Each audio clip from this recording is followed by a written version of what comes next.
Deus nos gerou pela palavra da verdade, como as primícias de suas criaturas. Aleluia, aleluia, aleluia.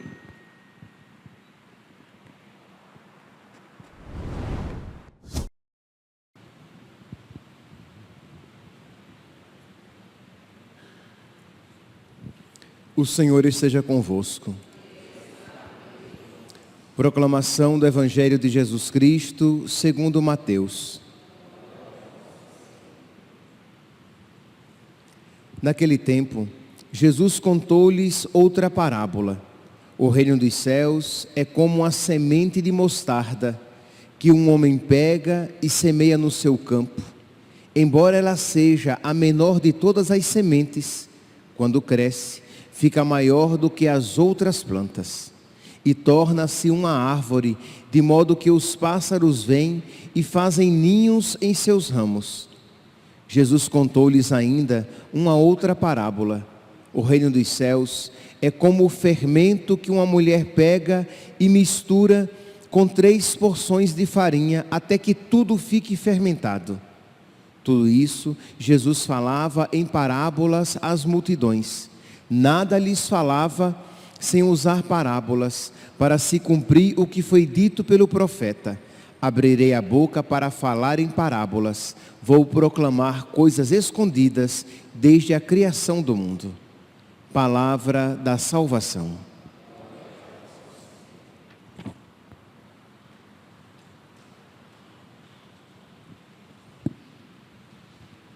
Caríssimos irmãos e irmãs, a primeira leitura de hoje, retirada do livro do profeta Jeremias, apresenta um gesto simbólico do profeta. Deus manda que ele adquira uma faixa de linho, que ele usaria junto do seu corpo. Depois Deus manda que aquela faixa seja escondida. Primeiro Deus diz que ela não deve sequer ser molhada. Depois Deus manda que aquela faixa seja escondida, e ele a esconde entre as pedras, na areia, perto do rio Eufrates, isto é, com toda a umidade. Depois Deus manda que ele vá buscar novamente, depois de um tempo Deus manda que ele vá buscar novamente aquela faixa, e ela está puída, apodrecida, de nada serve. E Deus então vai explicar o significado daquele gesto. Isto é, Israel, Judá, eram simbolizados naquela faixa. Eles foram criados para que estivessem rente, junto ao seu Senhor. Assim como a faixa fica junto ao corpo, Israel deveria permanecer junto do seu Senhor. É o próprio Deus que explica aqui no versículo 11. Deus diz assim: pois assim como o cinto se une à cintura do homem, assim quis eu que toda a casa de Israel e toda a casa de Judá se unissem a mim, diz o Senhor, para ser o meu povo, honra do meu nome, louvor e glória. Mas não ouviram. Isto é, Deus criou Judá, Israel, para que permanecesse junto dele. Mas como dele se afastou, o que é que vai acontecer com o reino de Judá? O que é que vai acontecer com o reino de Israel? Eles vão apodrecer. Assim como aquela faixa de linho, que foi comprada para ficar rente ao corpo, mas quando se afastou e foi enterrada em outros lugares, ela apodreceu. Meus irmãos, nós podemos aqui olhar para a faixa de linho como o povo de Deus, mas também podemos olhar para a faixa de linho como a nossa vida. Isto é, nós fomos criados para permanecer junto do Senhor. Lá no catecismo, nós iremos encontrar aquela frase que diz assim: a criatura sem o Criador se esvai. Jesus que diz: sem mim nada podeis fazer. Fomos criados por Deus e para Deus. E somente em Deus haveremos de encontrar a verdade e a felicidade pela qual tanto ansiamos. Fomos criados por Deus para que nos unamos a Deus. Longe de Deus, meus irmãos, nós podemos fazer coisas, nós podemos realizar até grandes obras, mas pouco a pouco o coração vai adoecendo, vai se esfriando, vai se entristecendo, e nós caímos no vazio, mesmo que realizemos coisas. Mas o importante aqui é permanecer com o Senhor. O pecado de Israel foi esse. Embora Israel tivesse o seu culto, embora Israel estivesse realizando obras políticas, administrativas, mas Israel tinha se afastado do seu Senhor, e Israel iria apodrecer. O próprio Deus diz aqui, no versículo 9, isto diz o Senhor: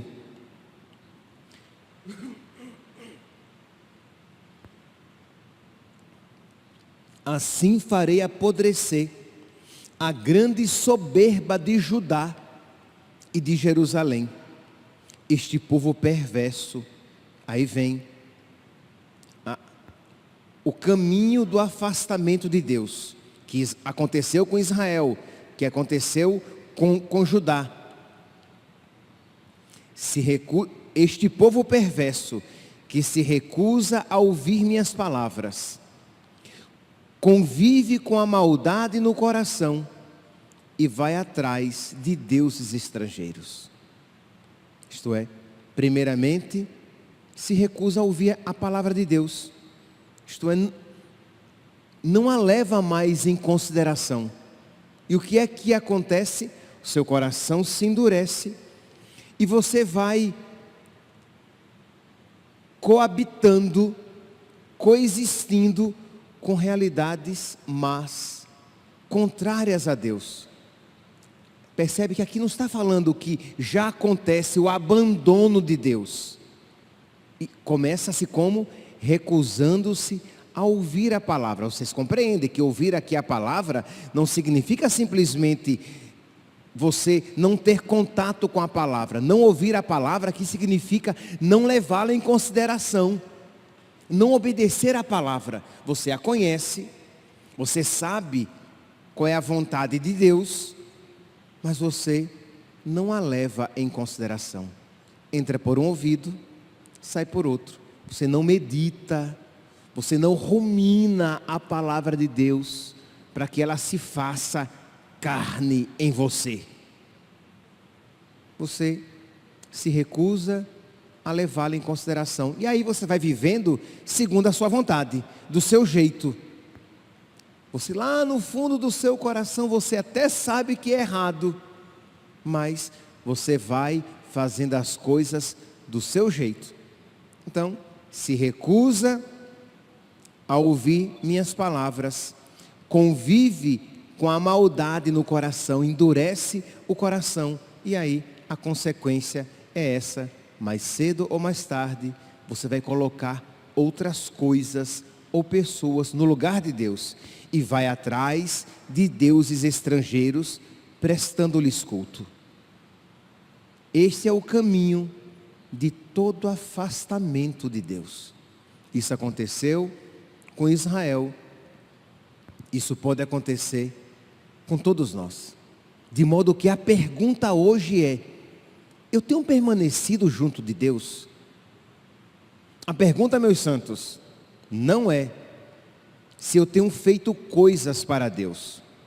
Imagine dizer isso depois de uma festa. Graças a Deus fizemos a nossa festa, a festa foi tão boa, muita gente, as cartelas foram vendidas, as pessoas trabalhando até tarde, todo mundo com a cara de felicidade, embora estivessem cansadas. No outro dia vieram à missa, Algumas aqui em plena segunda-feira já estão aqui na igreja. Mas a pergunta não é essa, meus santos. Se estamos fazendo coisas para Deus, mas é se estamos permanecendo com Deus como a faixa de linho rente ao corpo do profeta. Por quê? Porque infelizmente nós podemos fazer coisas para Deus sem com Ele permanecer. Acontece, meus irmãos, infelizmente, espero que não aqui na nossa paróquia, mas acontece de pessoas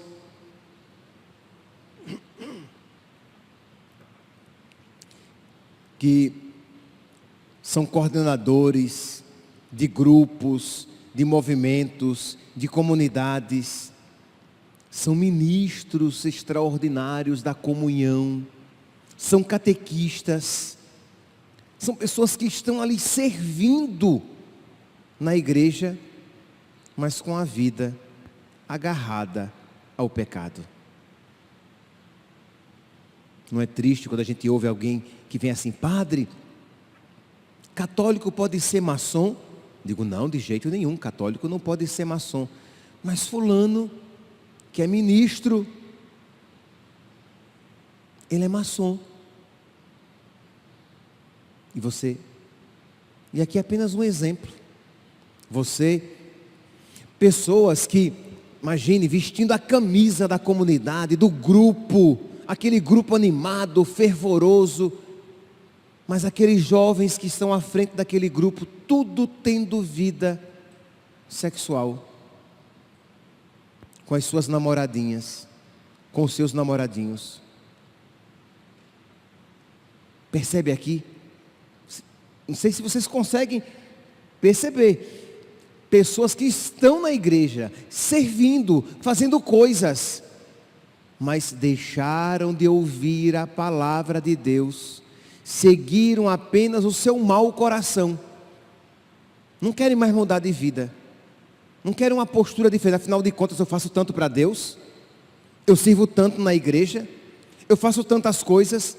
Mas a pergunta, meu santinho, não é o que você tem feito para Deus, mas se você tem permanecido com Deus. Senão, pouco a pouco, gradativamente, o seu coração vai se endurecendo, você vai colocando outros ídolos no lugar, e a sua vida vai apodrecer, como aquela faixa, longe do seu dono. Nós somos essa faixa, nós somos este cinto que precisamos permanecer junto de nosso Senhor. De modo que hoje, meus santos, diante desta palavra, somos todos convidados a permanecer com o Senhor na oração, permanecer com o Senhor no estado de graça, lutando contra os pecados, permanecer com o Senhor na escuta da palavra, ouvindo a palavra e levando a sério a palavra. Deixando que a palavra modifique a sua vida, permanecendo com o Senhor na Eucaristia, permanecendo com o Senhor na obediência à sua palavra. Se assim fizermos, meus irmãos, poderemos até fazer poucas coisas por Deus, mas terá uma grande eficácia. Terá uma eficácia duradoura. Senão, você